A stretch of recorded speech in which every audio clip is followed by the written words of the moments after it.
Hey, what's going on? I'm Matt O'Leary, back with another video, and today's topic is going to be a preview of the New York Jets Week 2 matchup against the Cleveland Browns. But before we get started, I just wanted to mention that you can follow me on social media at Matt O'Leary NY, and if you haven't already, please make sure to subscribe to the channel. So the hype of this Week 2 matchup has kind of lost its luster a little bit with the news from Sam Darnold. He is out indefinitely with mono. Now, Trevor Siemian is going to be the starting quarterback, and we are going to do probably tomorrow a little bit of a more in-depth breakdown on Trevor Siemian and what we can expect from him. But just in this video, it's going to be a little bit shorter and just talking about the brief differences between the two. So with Sam Darnold, you could do a little bit more with him. He's able to roll out a little bit, even though they didn't use that in week 1. He can make a little bit more plays, where Trevor Siemian is going to be your prototypical game manager and an ultra-conservative kind of style of offense. Over the course of his career, he is 13-11 as a starter. He has a 59.3 completion percentage, 30 touchdowns, and 24 interceptions in 24 games started. Over a 16-game season, on average, that is around a little bit over 3,400 yards, 20 touchdowns, 16 interceptions. Very okay numbers, but what we could expect from him this week is a much more conservative game plan. They aren't going to be trying to force the ball down the field. He will try to hit short stuff to Le'Veon Bell. Hopefully, Ty Montgomery is a little bit more involved this week as they try, again, the shorter passes between a screen and a 5-yard play, and potentially getting Demaryius Thomas involved. I want to talk a little bit more in depth on him in just a couple of minutes. On the other side of the field, you have Baker Mayfield, who is starting his second game of the year, and he is off to a really slow start in week 1 of the 2019 season. He threw 3 picks late in the game, and the Browns ended up getting blown out by the Tennessee Titans in embarrassing fashion. Last year, the Jets didn't match up too well against Baker Mayfield at all. If you remember, the defense was dominating in the first half against Tyrod Taylor. Baker Mayfield comes in. After the game, Jamal Adams says, we didn't prepare at all for Baker Mayfield. And, are we really all that surprised with Todd Bowles? He was not a good head football coach, and the Jets weren't ready for him, and it really showed. Is that the same thing that's going to happen again this year? I don't know if it's going to be to that extent, but I do think he has a bounce-back game. Let's look at all the targets. David Njoku at tight end is going to be hard to cover. Odell Beckham, a motivated Odell Beckham coming back to MetLife Stadium is a huge storyline.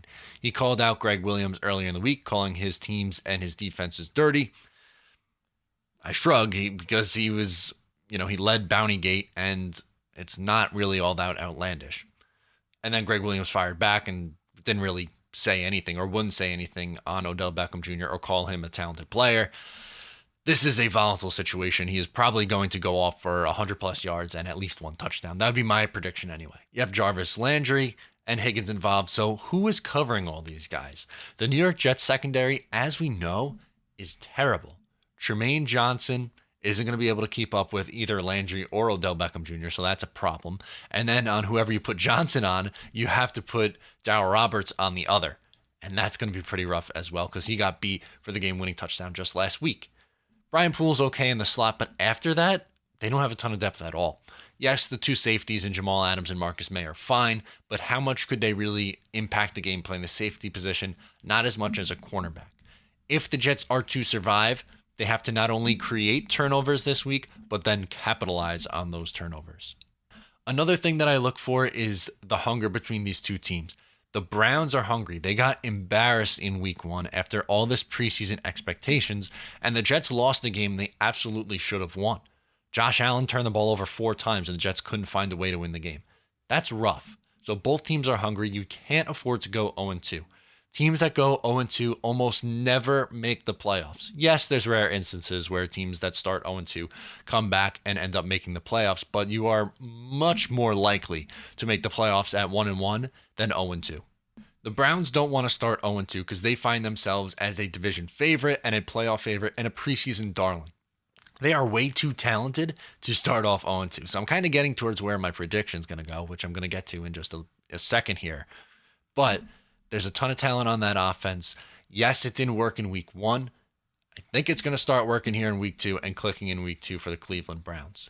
Like I said, the Jets are going to need their cornerbacks to play over their head and potentially create a bunch of turnovers in order to only stay in this game because of the difference of Trevor Siemian as your starting quarterback versus Sam Darnold. Getting back to the Jets, I want to talk about Le'Veon Bell and then Demaryius Thomas. So with Le'Veon Bell, My question is, how many touches do you think he's going to get? Last week he had 23. This week I think that goes up even more, especially with Sam Darnold out. They're going to run the ball a lot more. He had 17 rushes last week. I expect that number to be closer to 20. If they're losing, maybe not, but I still think he's going to be between 25 and 30 touches this week. I think they're going to get the ball in his hands a lot because it was pretty clear in week 1 that he is not only their best offensive player, but their best player probably on the field. As for Demaryius Thomas, what kind of impact does he have? He's probably going to be your number 2 receiver after the Jets got the news that Quincy Enunwa is going to miss the entire season for his second neck injury in his career. Awful news for Enunwa. Who knows if he's going to even ever play again? 2 major neck injuries before the age of 27 years old. Not good.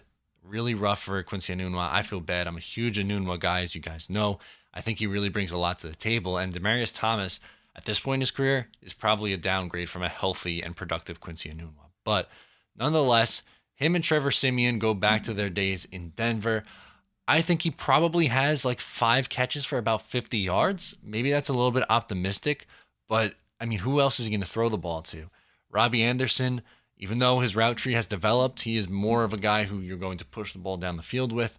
I don't think Trevor Siemian is going to be able to do that, so I think he's going to rely on the short and intermediate stuff and favor Jamison Crowder and Demaryius Thomas this week. I don't think the Jets offense is going to be able to do enough, not necessarily that the Cleveland Browns have the stunning defense, but they do have a pretty good pass rush. They do have some pretty good guys in the secondary. I think this is like a 30-17 Browns win. That's what I'm going to go for my score prediction, 30-17. I think it's a bounce back week for the Cleveland Browns offense. I don't think the New York Jets defense is going to be able to handle the potency of this Cleveland Browns offense, especially with a motivated Odell Beckham Jr. and a motivated Baker Mayfield. I mean, he calls himself a winner.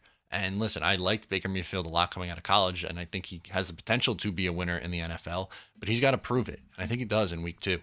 And that's bad news for the Jets because starting 0-2 and going on the road to New England in week 3, tough sledding. We're getting ahead of ourselves here, but that is a tough start to the season.